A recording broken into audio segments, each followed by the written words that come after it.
National Signing Day is a college football holiday, and as Ohio football has grown in stature over the years, the importance of the day has too.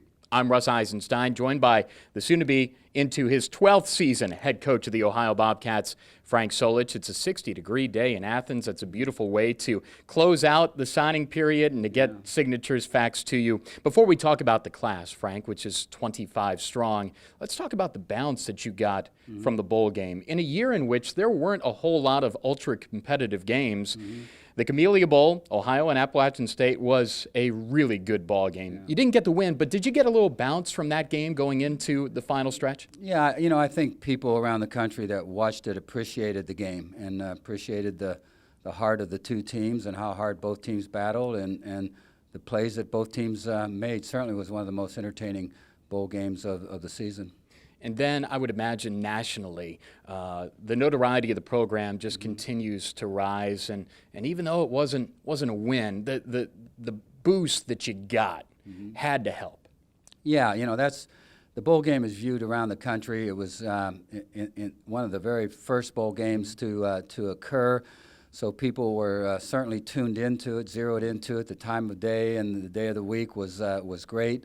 And so consequently, I know it was viewed by an awful lot of people, and when that happens, you usually get positive feedback for your school, for your football program. So we were glad to see the game be as competitive as it was, and for us as an Ohio athletic department, a football team, and a university, to get the kind of national publicity we've gotten. Yeah, recruits were watching, and those that signed at Ohio most certainly were watching. Before we get into the class, what were the objectives going into this particular signing period? You mentioned the word balance, and I think that's what we strive for generally with every class, to make sure that we don't oversign at one position, or we don't find ourselves in a year's time being caught with undersigning the year before. And so we tried to make sure that, number one, we got a number of big guys, because obviously those are the guys that do a lot of the banging, and a lot of injuries can occur with those kind of players, and you think you have enough depth, and pretty soon you don't. So we have 5 scholarship players that signed, one priority walk-on that's on the sheet, and they're all really physically ready to play. And the same thing is really true of the defensive guys that we signed in the line of scrimmage. They're ready to play physically and also in terms of their size. So it's not a deal where they're going to have to come in and they're going to have to spend time getting ready to play major college football. They're ready to go.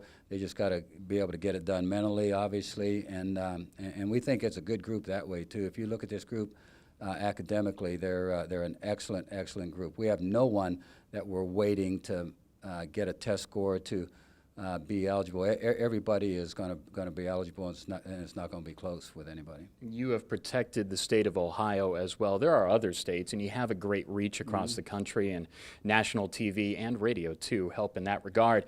But protecting Ohio, how important is that to you and this program? And obviously the fruits of the labor come out on signing day when you have double digits from this great state. Yeah, it's been clear to me in this business from day one that you have to do a great job in your home state. And we've worked very hard on that with a number of coaches we have working the state.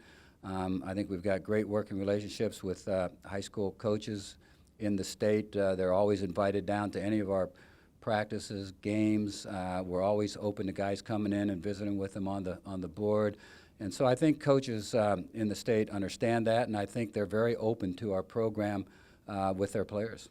National Signing Day has just exploded as far as coverage, and recruiting is a little different now than maybe when you first started. But how do you balance some of the new school thoughts with recruiting, you and your staff, while you stay true to a lot of the things that have made you so successful in your coaching career? Well, you know what's worked, and obviously you don't want to abandon any of those ideas and thoughts and approaches.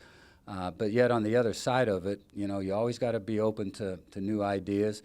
And believe me, this profession, there's no lack of new ideas in it coming from coaches around the country. Very innovative group, and so you're always looking for an edge, an advantage, and you're willing to try something. And we're certainly willing to do that, as most programs are around the country. So you see a lot of different things happening right now in terms of recruiting. So to capsulize it, really, we've got brains, size, speed, and ability in this class. I think those are 4 good ways to really capsulize what this class is all about. Do you agree? Yeah, you know, I think it can be a special class.